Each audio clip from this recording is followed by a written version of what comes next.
안녕하세요. 오늘도 사연살롱을 찾아주셔서 감사합니다. 저는 올해 40 중반 정수경이에요. 왜 이런 말 있죠? 호의가 계속되면 둘리가 된다고 말이에요. 옛날 만화라 요즘 MZ세대는 모를 수 있어서 살짝 설명하자면 아기 공룡인데 요술을 부릴 줄 알고 그럴 때마다 호잇호잇 하는데 그 말이 비슷해서 우스갯소리처럼 하는 말이에요. 여하튼 제 남편 놈이 딱 그랬네요. 당연하다 못해 은혜를 원수로 갚는 놈. 아니 정확히 말하자면 말 한마디로 천냥 빚을 내는 딱 그런 놈이라 아빠가 돌아가시는 날 이혼장을 날리며 갈라섰어요. 무슨 일이길래 슬픈 마음 추스리기도 어려운 그날이었을지 궁금해하실 것 같은데요. 제 사연을 들으신다면 딱 그날이어야 했다는 걸 많이 공감해 주실 것 같아요. 우리 수경이는 피아노도 잘 치네. 분명 피아니스트가 될 거야. 아니 엄마, 피아노 잘 치는 애들이 얼마나 많은데. 많아봤자 다 우리 수경이 미치지. 우리 딸이 얼마나 잘한다고. 기죽을 거 없어. 항상 엄마가 우리 수경이 편인 거 알지? 레슨비 걱정 말고 너 하고 싶은 대로 다 해. 엄마 아빠가 다 지원해 줄 테니까. 저는 어릴 때 집안의 기대를 한 몸에 받고 자란 K 장녀였어요. 엄마의 바람대로 피아노를 정말 잘 쳤던 건 아니지만 그래도 서울에 있는 여대 피아노과를 무난하게 들어갈 정도의 실력은 되었죠. 예체능을 하려면 집안 기둥뿌리 몇 개는 뽑아야 한다는 말처럼 다른 형제들 대신 부모님은 저에게 아낌없는 지원을 해주셨어요.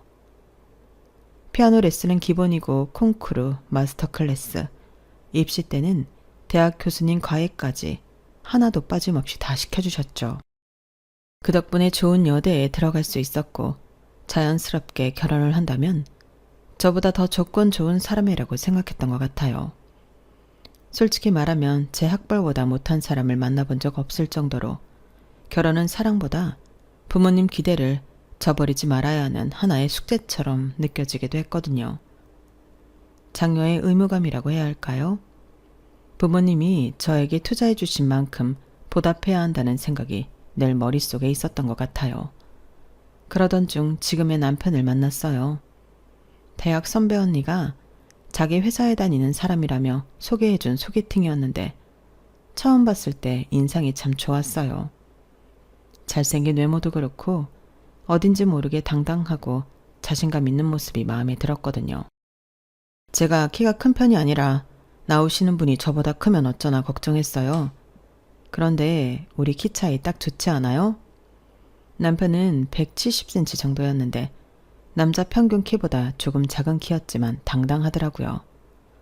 물론 저도 여자 평균 키에 못 미치는 150cm 후반대라 비율만 보면 잘 어울리는 게 사실이었어요. 남자 개그맨 중에 외모나 능력이 출중한데 유독 키가 작아서 소개팅할 때 늦게 나간다는 인터뷰를 본 적이 있는데요. 그 사람이 그러더라고요. 키 때문에 차인 적이 너무 많아서 차라리 처음부터 오픈하려고 항상 늦게 나가서 자신 키부터 보게 만든다고요. 그래서 제대로 된 연애 한번 못 해봤다고 말하는데 남편을 소개받을 때 그 사람이 떠올랐어요. 그럼에도 자신있게 소신을 굽히지 않는 모습과 묘하게 오버랩되면서 누가 보면 단점이라고 말할 수 있을 걸 처음부터 알려주다니 솔직하고 대범하다고 생각들면서 마음이 기울게 되더라고요. 사실 저도 키 큰 남자들과 만날 때마다 늘 위축감을 느꼈는데 이 사람과는 그런 게 없었어요. 처음 만남부터 뭔가 편안하고 자연스러운 느낌이 들었거든요.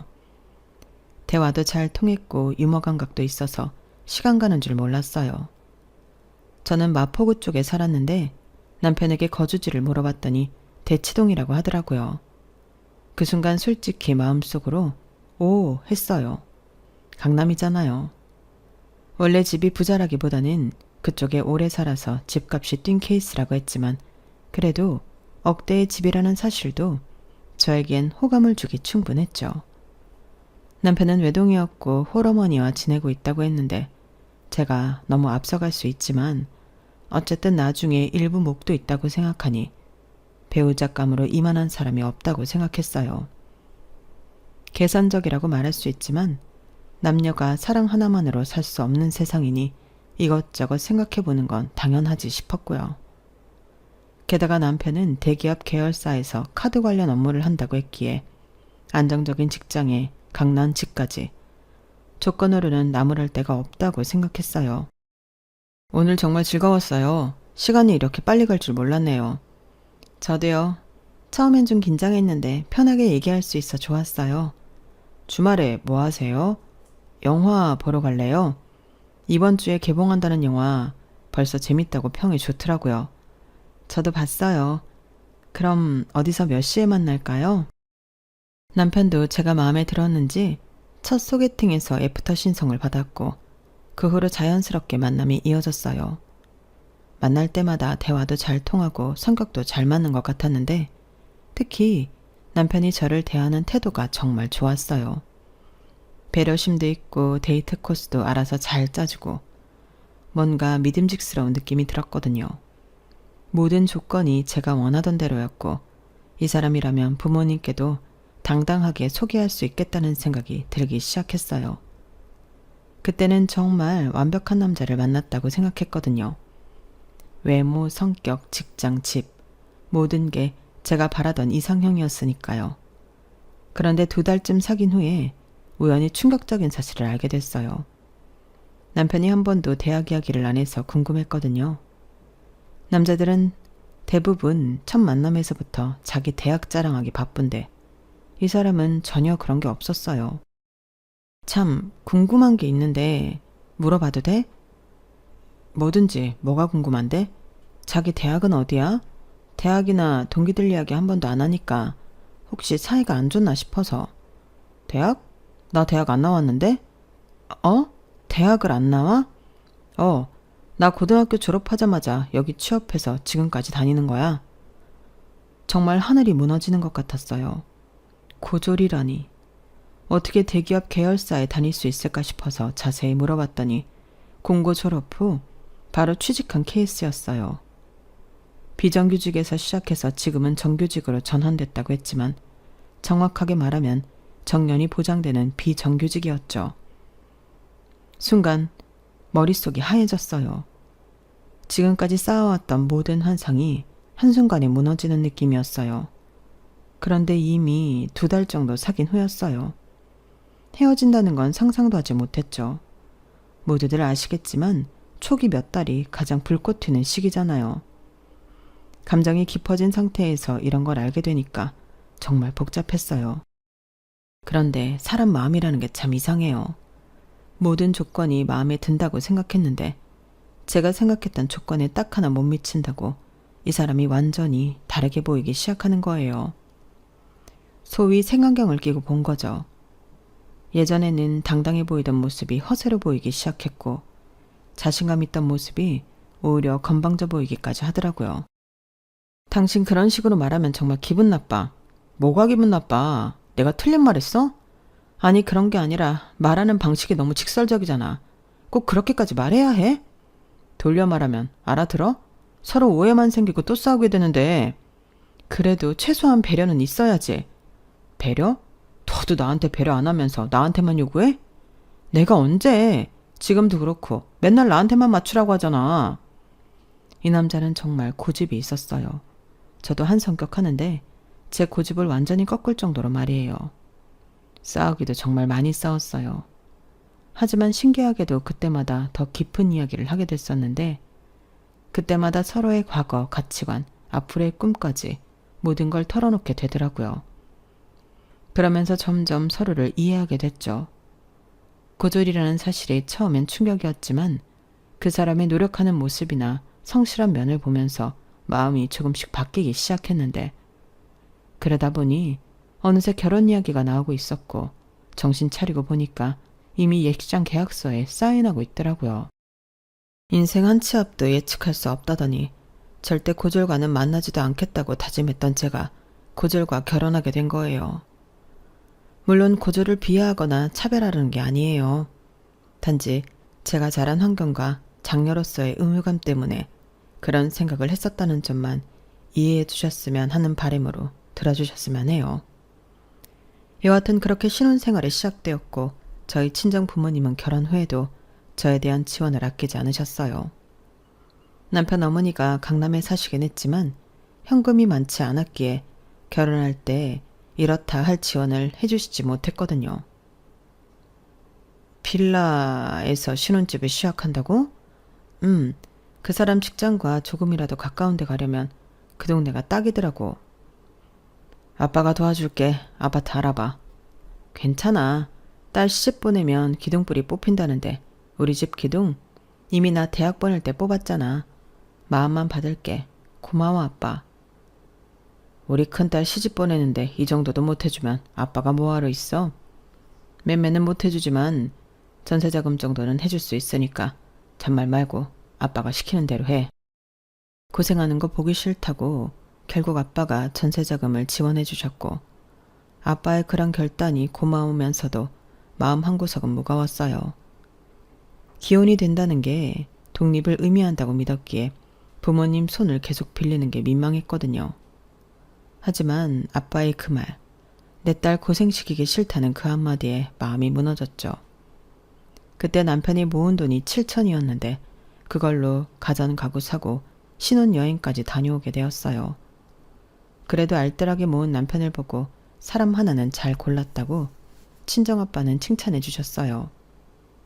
아빠는 늘 현실적이셨거든요. 사랑도 중요하지만 경제적 능력도 봐야 한다고 항상 말씀하셨고요.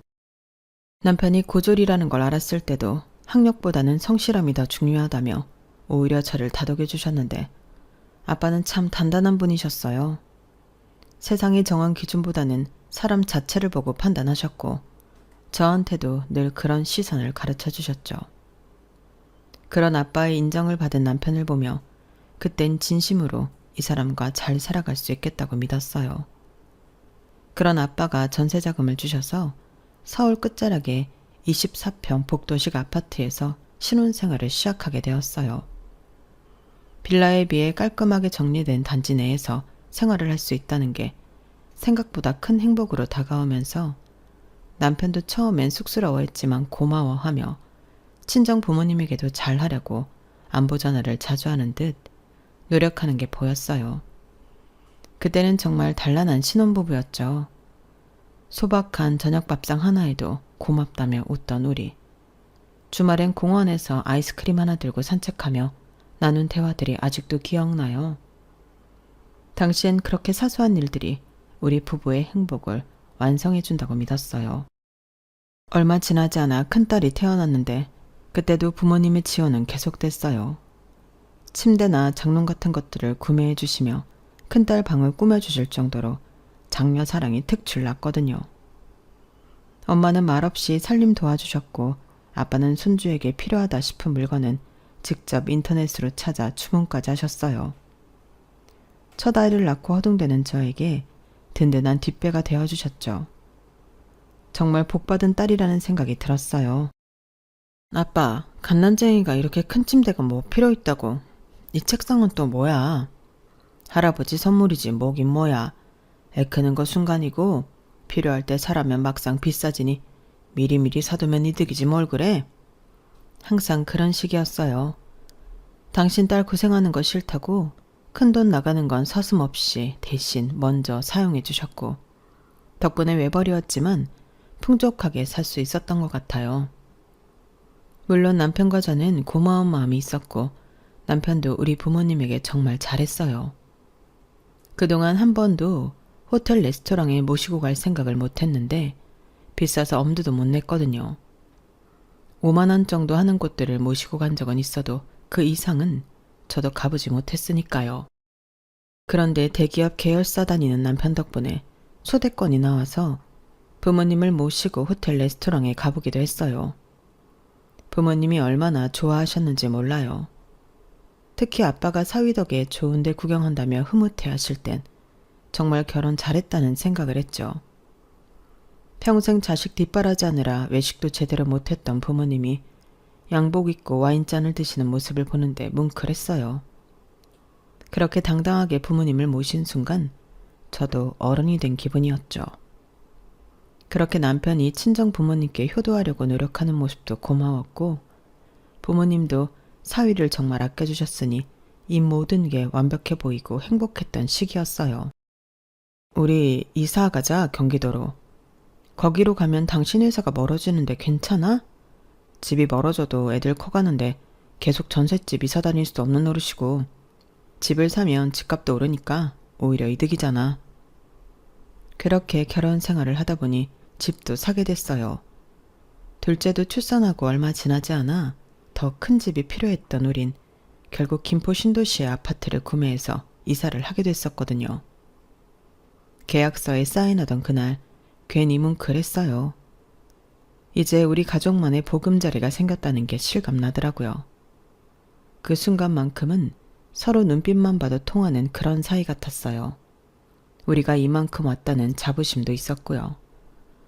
서울에 살 땐 복도식이라 집도 좁았는데 28평으로 고작 4평 늘었을 뿐인데 새 아파트라 베란다까지 확장된 배치로 전보다 훨씬 넓어진 집에서 사는 게 만족스러웠어요. 서울 끝자락이었지만 거기도 서울이라고 전세 자금 빼니 신도시 작은 평수 아파트를 매매할 수 있었던 거죠. 특히 아이들이 뛰어다닐 공간이 생긴 게 가장 좋았죠. 복도식에서는 아이들이 조금만 뛰어도 아래층에서 항의가 들어왔는데 새 아파트는 층간소음도 덜하고 무엇보다 깨끗해서 기분이 좋았어요. 남편도 출퇴근이 조금 멀어지긴 했지만 집이 넓어진 걸 좋아했어요. 그때는 정말 앞으로 더 잘 살 수 있을 거라고 생각으로 모든 게 핑크빛으로 보였던 시기였네요. 그렇게 새 집에서 집들이를 했는데 남편 운동 동호회 사람들이 오기로 한 날이었어요. 결혼 전부터 하고 있어서 저도 오래 알고 있어서 편했기에 집으로 초대하는 것도 자연스러웠죠. 야, 진짜 성공했네. 김포 신도시의 새 아파트라니. 우리 중에 네가 제일 먼저 집 샀네. 축하해, 형. 정말 부럽다. 우리는 언제 이런 집에서 살까? 힘들어도 다들 그렇게 사는 거 아니야? 열심히 하면 되지 뭐. 와, 가진 자의 여유야? 겸손한 것 좀 보소. 기분이 참 묘하더라고요. 제가 나쁜 심보인지 모르지만 결혼할 때 아빠가 주신 돈 전세자금 빼서 이사 온 거라 우리 아빠가 사준 집인데 마치 당신 노력으로 이룬 것처럼 말하니까요. 물론 남편도 열심히 살았고 최선을 다한 건 알지만 적어도 그 순간만큼은 내 부모의 헌신도 함께 인정받고 싶었어요. 속으로는 고생한 아빠가 듣지 않은 게 천만다행이라고 느껴질 만큼 너무하다 싶더라고요. 아빠가 주신 돈으로 집 산 거잖아. 아버님이 주신 돈은 주신 돈이고 그럼 내가 생활하면서 그동안 벌어온 건 생각 안 해? 아이쿠, 싸우지 마세요. 다른 얘기 합시다. 기분 나빠 바로 정정하려고 말했더니 남편 역시 지지 않고 맞받아치더라고요. 분위기가 어색해진 걸 눈치챈 동호회 사람들이 다른 이야기 하자고 해서 더 이상 싸울 수 없었지만 그 순간 뭔가 틀어지기 시작했다는 걸 느꼈어요. 남편의 표정이 굳어지는 게 보였는데 그런 분위기를 동호회 사람들도 눈치채고 일찍 돌아가더라고요. 결국 그 사람들이 돌아가고 대판 싸웠어요. 남편은 사람들 앞에서 꼭 자기를 깎아내려야 했냐는데 포인트가 맞춰졌고 저는 사실을 왜곡한다는 점에 화가 났어요. 말이 점점 거칠어졌고 그동안 쌓인 감정들이 한꺼번에 터졌어요. 서로를 이해하려 하기보다 이기려는 말싸움이 됐고 결국 상처만 남았죠. 처음으로 이 사람과 안 맞다는 생각이 들기 시작했어요. 사람들 앞에서 꼭 그랬어야 했어? 나 완전히 바보 된 거 알아? 사실을 말한 건데 뭐가 문제야? 사실? 그럼 내가 그동안 번 돈은 뭐야? 공기야? 그건 생활비로 다 쓴 거잖아. 집 살 때 보탠 건 아빠 돈이 맞고. 그래도 그런 식으로 말할 필요가 있었어? 당신이 먼저 으스대면서 자기 돈으로 집 샀다는 식으로 말했잖아. 나 언제 그랬어? 그냥 열심히 살면 된다고 했을 뿐이야. 그게 그 말이야. 우리 아빠 도움받은 건 쏙 빼고. 저희 아빠가 도와준 걸 묵인했다는 점에 정말 화가 났는데 협의점을 찾지 못한 채 넘어갔어요. 완전히 평행선이었거든요. 남편은 자존심이 상했다고 했고 저는 팩트를 왜곡했다고 생각했어요. 그날 밤 남편은 거실에서 잤어요. 처음으로 따로 잔 날이었죠. 아이들도 눈치채고 아빠는 왜 거실에서 자냐고 물었지만 대답하기 어렵더라고요. 이런 식으로 싸울 줄 몰랐으니까요. 뭐라고 설명해야 할지 몰라서 그냥 피곤해서 그렇다고 들러댔어요. 그런데도 아이 눈빛에 걱정이 담겨 있더라고요. 아무것도 모를 것 같은 나이에도 아이는 부부의 틈을 느끼구나 싶었죠. 결혼하면서 남편과 가치관이 다르다는 걸 처음 깨달았어요. 돈에 대한 생각이 이렇게 다를 줄은 정말 몰랐고요. 그 사건 이후로 우리 사이에 미묘한 균열이 생기기 시작했어요.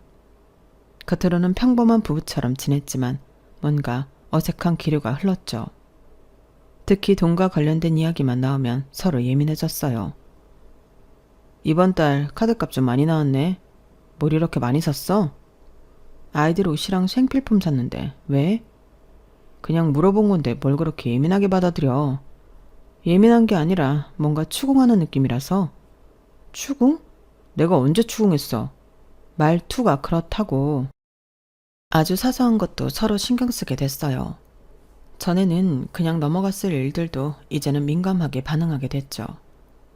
남편은 제가 친정 의존적이라고 생각하기 시작했고 저는 남편이 현실을 인정하지 않는다고 느꼈어요.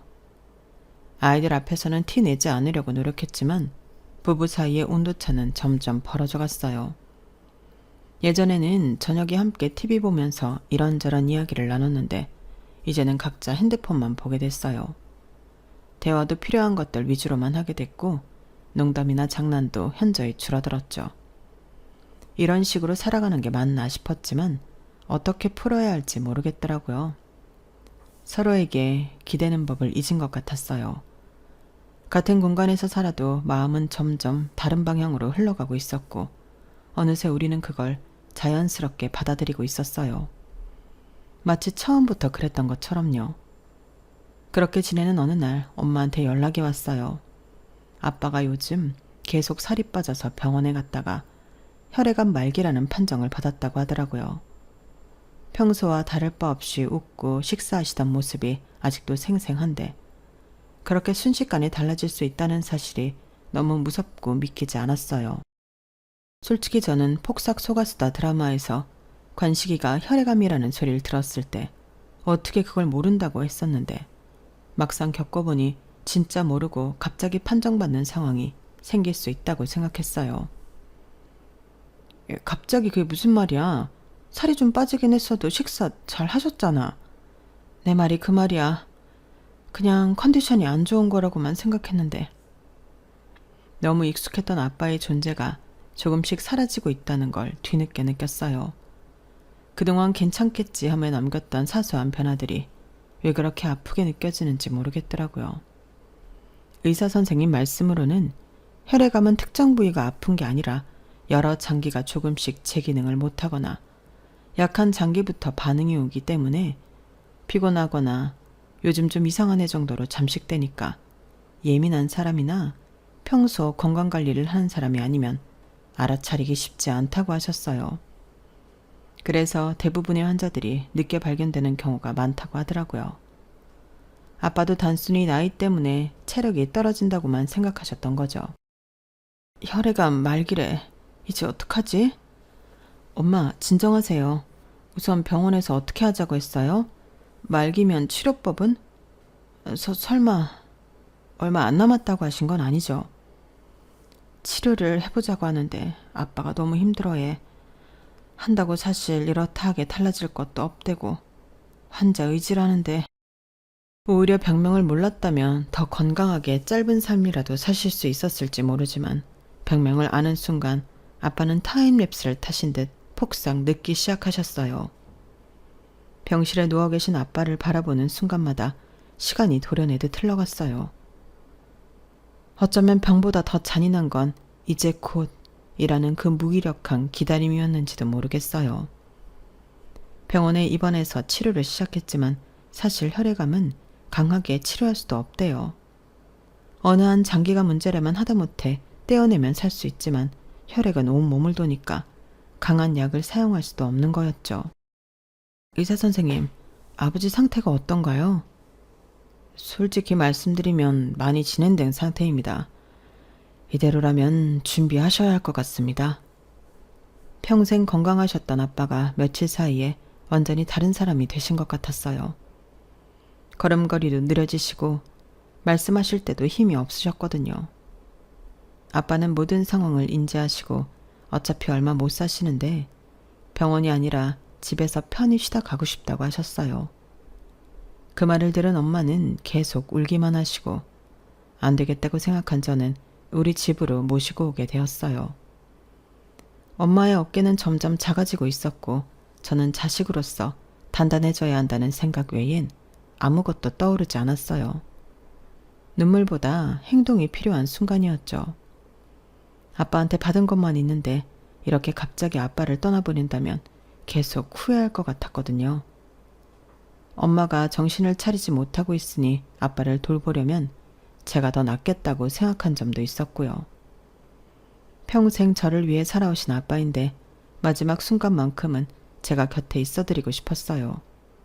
그래서 우선 저희 집으로 모시고 가겠다고 했죠. 괜찮아. 내가 가면 김서방도 불편할 텐데 난 집으로 가면 돼. 아니야, 아빠. 아빠가 사준 집인데 그동안 김서방 불편하다고 제대로 와본 적도 없잖아. 그리고 왜 김서방만 생각해? 나도 있는데. 아빠 딸 집이니까 편하게 가도 돼. 그렇게 아빠를 안심시키고 남편한테 문자를 보내고 둘째 방 좀 치워달라고 했어요. 둘째 방을 꾸며놓긴 했는데 아직 어려서 저랑 안방에서 자니까 당분간 그곳에서 지내시면 될 것 같았거든요. 급작스러운 상황이라 미리 상의하지 못한 게 미안했지만 이런 때 가족이 아니면 누가 도와드리겠어요. 남편도 그동안 아빠한테 잘해드렸으니까 이해해 줄 거라고 생각했어요. 자기야, 문자 확인한 거지? 지금 아빠 퇴원 수석 받고 있어. 1시간 반 정도면 도착할 것 같은데? 미안. 딴 거 하느라 문자 못 봤어. 갑자기 퇴원하셔? 병원에서는 더는 못하겠다고 한 거야? 문자 확인을 하지 않아 전화했더니 뭔가 시큰둥한 반응이었지만 급한 상황이라 넘겼어요.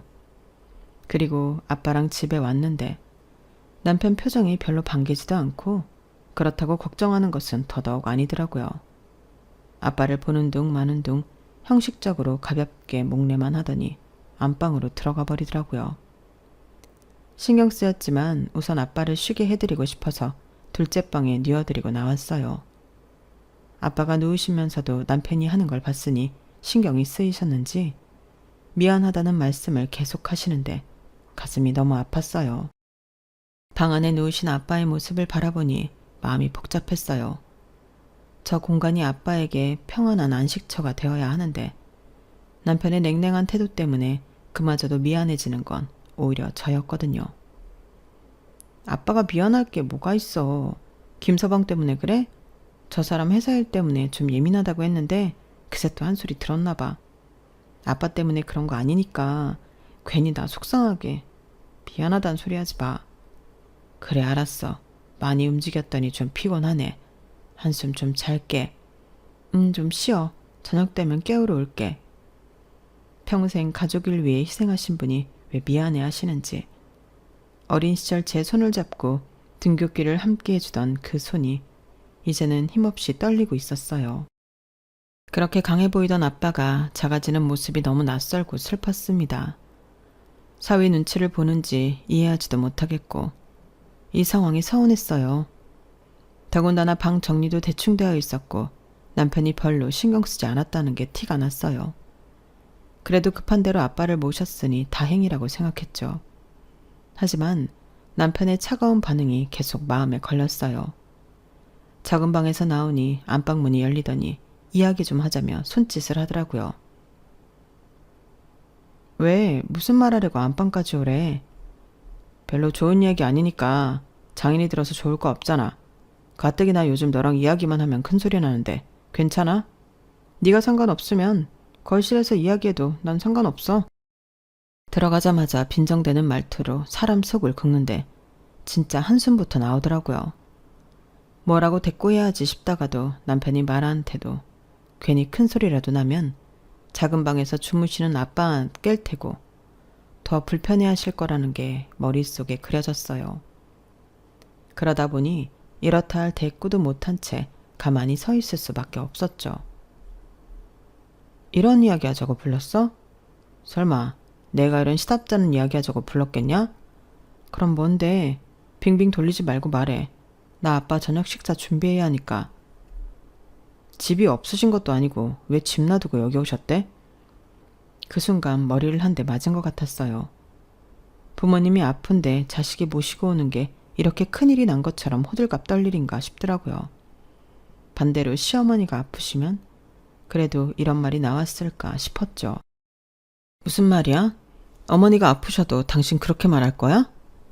우리 엄마는 상황이 다르지. 아빠가 있는 것도 아니고. 장인은 다르잖아. 장모도 계신데 왜 굳이. 내가 한스러워 모시고 왔다. 나 힘들지 말라고 다 해주셨는데 이렇게 떠나보내면 아무것도 해드린 거 없이 받기만 한 것 같아서. 저도 모르게 감정이 복받쳐 올랐는지 목소리가 살짝 올라가면서 제 진심을 전했어요. 아무리 싸우고 냉전 중인 상황이라지만 사람이라면 제 마음을 이해해 줄 거라고 생각했거든요. 더군다나 결혼 초부터 아빠에게 받은 혜택들이 단지 저 하나만 편하게 살자고 그랬던 것도 아니니까요. 그랬는데 제 기대가 너무 컸다는 걸 말이 끝나자마자 알았네요. 아니, 이놈은 사람 새끼가 아니라는 걸 그 순간 깨닫게 되었어요. 자식이 너 하나가 아니잖아. 딸은 시집가면 끝 아니야? 그러니까 내 말은 장인은 아들내 두고 왜 우리 집에 오냐 그거야. 사람 불편하게. 뭐라고? 너 지금 말 다 했어? 여기라도 쏟아줘야겠다고 생각하던 찰나. 그때 마침 첫째 아이가 방문을 열고 들어왔어요. 하지만 아이가 문을 여는 순간 내가 지켜야 할 것이 무엇인지 다시 떠올랐어요. 분노는 잠시 미뤄두고 아이의 눈에 이 장면이 상처로 남지 않기를 바랐어요. 친정엄마가 애들을 어린이집에서 데리고 오면서 할아버지가 왔다고 말한 듯 했어요. 할아버지가 오셨다며 좋아하는 모습을 보니 더욱 마음이 복잡해졌죠.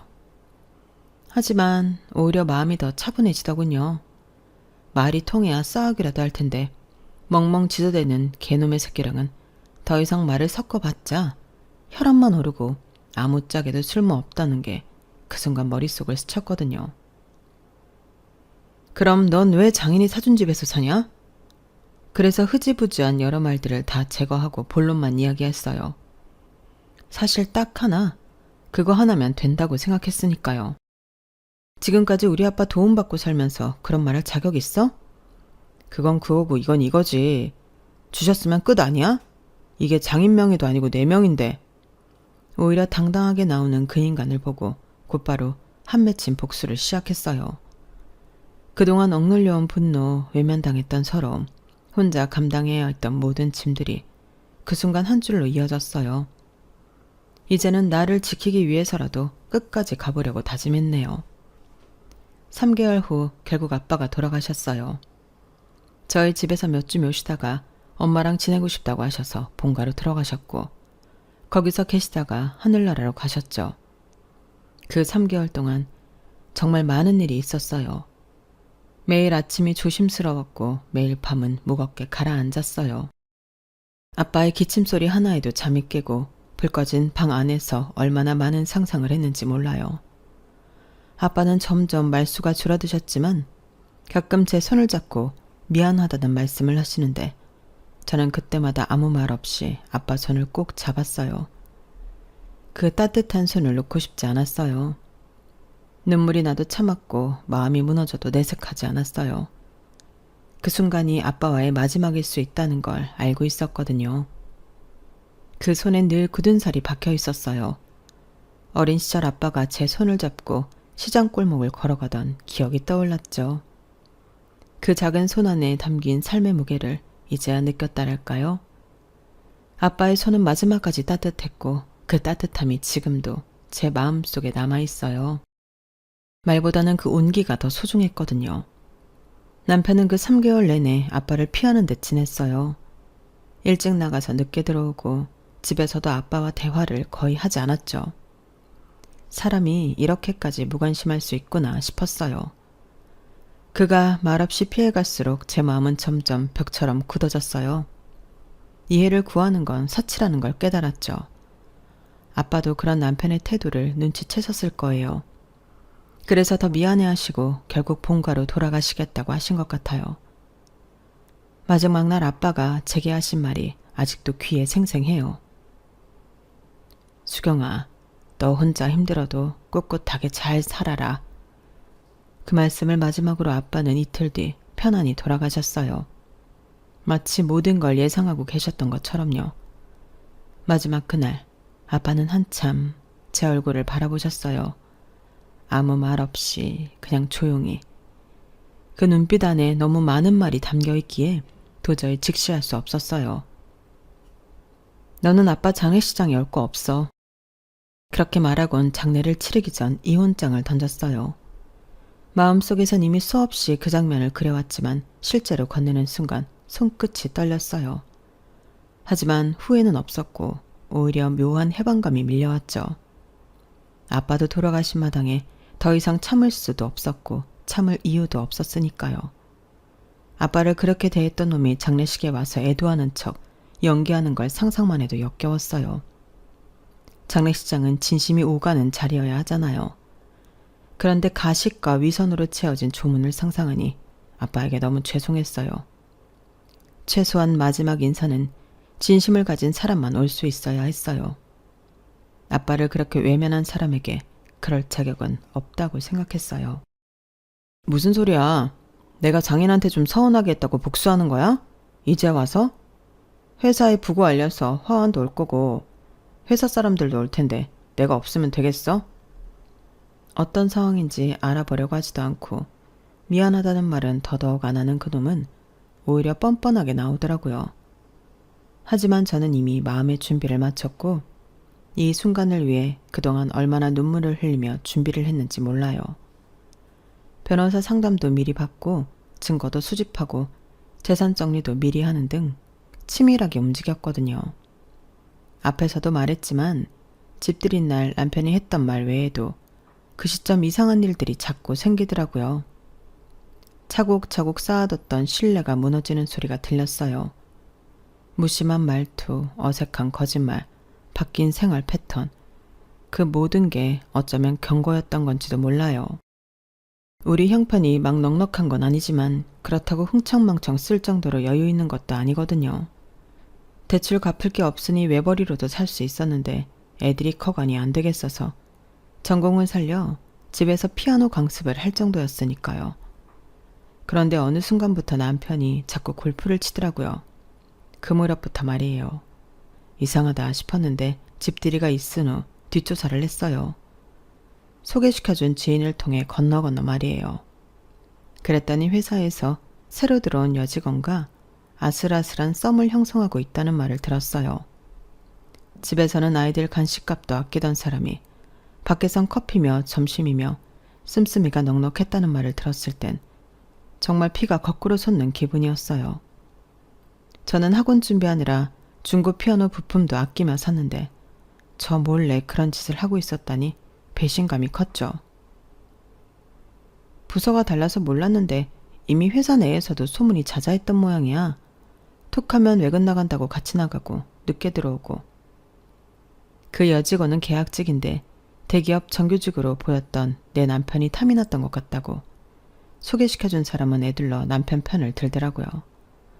남녀가 붙어먹었는데 여자 잘못만 있다고 말하는 그 사람도 웃겼지만 인생이 그렇게 돌아가는 것도 웃기더라고요. 이걸 보고도 그런 소리가 나와? 내가 단순히 아빠한테 한 행동만으로 이혼을 결심했을 것 같아? 이게 다 뭐야? 어떻게 알았어? 아니, 이건 오해야. 내가 다 설명할게. 설명할 거 없어. 널 위한 화환도 이미 회사에 도착했을 테니까. 화환? 무슨 소리야? 그게 왜 내 회사로 가? 남편 업무를 임종 맡았다고 생각한 저는 내연녀에게 날리는 경고와 함께 남편 회사로 화환을 보냈거든요. 변호사에게 물어보니 직접적인 이름만 없으면 크게 걸릴 거 없다고 해서 누가 봐도 그녀라는 걸 알지만 직접적인 명시 없이 보냈어요. 꽃집 사장님도 주문 내용 듣고 잠시 정적이 흘렀어요. 결국엔 괜찮겠냐며 저를 걱정하셨지만 전 단호하게 말했죠. 이건 복수가 아니라 경고라고요. 그 말을 하는 순간 아직 본격적인 복수가 시작된 것은 아니지만 제 마음속 깊이 맺힌 응어리를 조금은 풀어지는 것 같더라고요. 아니나 다를까 화환이 회사에 도착했는지 남편놈에게 전화가 울려대기 시작했죠. 그년이거나 그 상황을 정리하고 싶은 관련된 놈들이거나 그건 제가 알 바 아니었지만요. 엄마와 동생들에게도 이미 언질했기에 장례식장에 김서방 따위 없는 게 문제되지 않았어요. 오히려 은혜를 원수로 갚은 듯한 그놈 없어서 속 시원하다는 입장이었죠. 그렇게 이혼했어요. 말이 이혼이지 사실은 내가 삶을 되찾는 과정이었어요. 버리고 나니 알겠더라고요. 얼마나 많은 것들을 혼자 끌어안고 버텨왔는지. 이혼 과정도 재산 분할을 더 가져가려고 어찌나 찌질하게 굴던지요. 그리고 놀라운 건 이혼을 했다고 삶이 곧장 나아지는 건 아니었지만 마음이 가벼워지니 모든 일이 한결 수월해졌다는 점이었어요. 매일 무거운 쉬며 살았던 과거가 이제야 깨달아지더라고요. 내가 얼마나 숨을 참고 살아왔는지. 미쳤어? 아예 끝장을 내겠다고 작정한 거야? 내가 가만히 있을 줄 알아? 이거 명예훼손이야. 그래, 해보고 싶으면 뭐든 해봐. 설마 내가 그런 준비도 없이 뒤집어 엎었을 거라 생각해? 그랬다면 너 그동안 나 물러본 거야. 어이없어 하던 남편은 장인 장례식에 자기가 왜 빠져야 하냐며 조금 전까지 따지더니 꽁무니를 빼버리더라고요. 예상했던 반응이고 의리 따위는 개뿔 없는 놈이라 한숨만 나오더라고요. 저런 놈 뭐가 좋자고 결혼해서 이 모양 이 꼴을 보는지 제 자신이 좀 한심하게 느껴졌거든요. 하지만 지난 3개월 동안 준비한 걸 어떻게 이길 수 있겠어요. 미리 준비해뒀기에 그때마다 대처를 잘 할 수 있었고 회사에서도 자리가 위태로워진 남편은 분쟁할 돈도 없으니 더 따지고 들지 못하고 결국 얼마 가지 못해 이혼 서류에 도장 찍더라고요. 양육권도 가져오고 육아비도 받아내고 아빠가 준 전세 자금은 고스란히 제게 돌아왔으며 재산분일이라고 해봤자 뭐 얼마나 모인 돈이 있었겠어요. 전세 자금 빼서 이사할 때 공동명의로 했는데 아빠가 준 돈이라 제 명의로 하려고 했는데 아빠가 먼저 혹시라도 김서방 마음 상하게 그러지 말라고 하셨거든요. 공동명의가 세금도 덜 내고 부부에 대한 믿음으로 결혼 생활은 하는 건데 어차피 너 준 거 네 이름이면 어떻고 남편과 같이 하면 또 어떠냐고 하셨어요. 그땐 좋다고 했던 놈이니 제가 더 열받았죠. 그래서 이혼한다면 반반되는 걸 막기 위해 준비가 필요했고 아빠도 돌아가신 마당에 제가 저놈 꼴 볼 이유 없으니 이혼장을 날린 거죠. 결국 돈 1,000만 원 가지고 남편은 다시 본가로 들어갔어요. 저는 아빠가 해주신 집에서 아이들과 잘 지내고 있어요. 이제 아파트 입구에 가게를 알아봐야 할 정도로 수강생도 늘었어요. 대출금이 없는 집이 있고 남편과 상간녀에게도 위자료 받았고 양육비도 꼬박 들어오고 있으니 제가 버는 돈으로 정말 넉넉하게 지낼 수 있더라고요. 아이들도 아빠 없는 걸 크게 신경 쓰지 않더라고요. 오히려 집 분위기가 훨씬 밝아졌어요. 더 이상 눈치 보며 살 필요가 없으니까요. 오히려 밥상머리 분위기부터 달라졌어요. 전에는 웃음 한번 터뜨리기 어려웠던 저녁 시간이 이제는 아이들이 장난을 치며 까르르 웃는 공간이 되었거든요. 그게 얼마나 감사한 일인지 요즘 들어 매일 느끼고 있어요. 피아노 학원도 정식으로 차리려고 준비 중이에요. 아빠가 물려주신 것들을 밑바탕으로 제 인생을 다시 설계하고 있어요. 아빠는 돌아가셨지만 그분의 손길은 제 삶 곳곳에 남아있어요. 이 집도 피아노도 제 아이들 웃음소리도 모두 아빠의 사랑으로 가능했어요. 엄마, 이제 아빠 안 와요? 이제 우리끼리 살 거야. 왜, 아빠 보고 싶어? 아니, 난 우리끼리 사는 게 더 좋아. 엄마가 아빠 있을 땐 맨날 화냈는데 요즘엔 맨날 웃으니까 나 너무 좋아. 아이들의 순수한 반응을 보니 제가 한 선택이 정말 옳았다는 확신이 들었어요. 남편은 결국 더 아래 계열사로 거의 내쫓기다시피 옮겨진 듯해요. 야근은 많고 월급은 적고 상간녀에게도 보기 좋게 차였다는데 그러던지 말던지예요. 생각해보면 남편이 연애 때 강하게 나온 것도 저에 대한 자격지심이었지 싶어요. 저는 그런 것도 모르고 강단 있다고 생각했으니 콩깍지가 씌어도 제대로 씌었던 거죠. 소개시켜준 지인을 통해 들리는 소식으로는 완전히 인생이 꼬였다고 하더라고요. 회사에서도 왕따 당하고 그 여자한테도 완전히 차이고 시어머니께도 쫓겨나 혼자 고시원에서 라면으로 연명하고 있다고 하더라고요. 자업자득이죠. 남편의 근황을 들을 때면 이제는 동정도 분노도 없어요. 감정이 다 빠져나가고 나면 남는 건 아무것도 없다는 걸 그 사람을 통해 배웠죠. 모든 게 해결되었으니 속 시원해요. 인간 이하의 놈이랑 그동안 엮였던 걸 생각하면 제가 바보 같지만 사람 마음이 내 마음 같지 않은 걸 제가 미리 알 도리는 없으니 인생 공부 톡톡히 했다고 생각해요. 혹시 여러분 주위에 제 전남편 같은 사람이 있다면 사전에 차단하세요. 생각보다 상처가 꽤 크고 마음의 허전함이 깊거든요. 저는 그 상처를 한 땀 한 땀 꿰매며 다시 제 삶을 바느질했어요. 고통은 지나가지만 그 안에 담긴 교훈은 오래 남더라고요. 제 지난 이야기가 여러분의 삶에 조금이라도 도움되었으면 하는 바람으로 욕먹을 각오하고 올리니 욕보단 응원의 말씀을 해주셨으면 좋겠어요. 건강하세요. 여러분, 사연 댓글에 응원과 현명한 조언 부탁드려요. 좋아요와 구독은 저에게 큰 힘이 됩니다. 오늘도 좋은 일 가득하세요.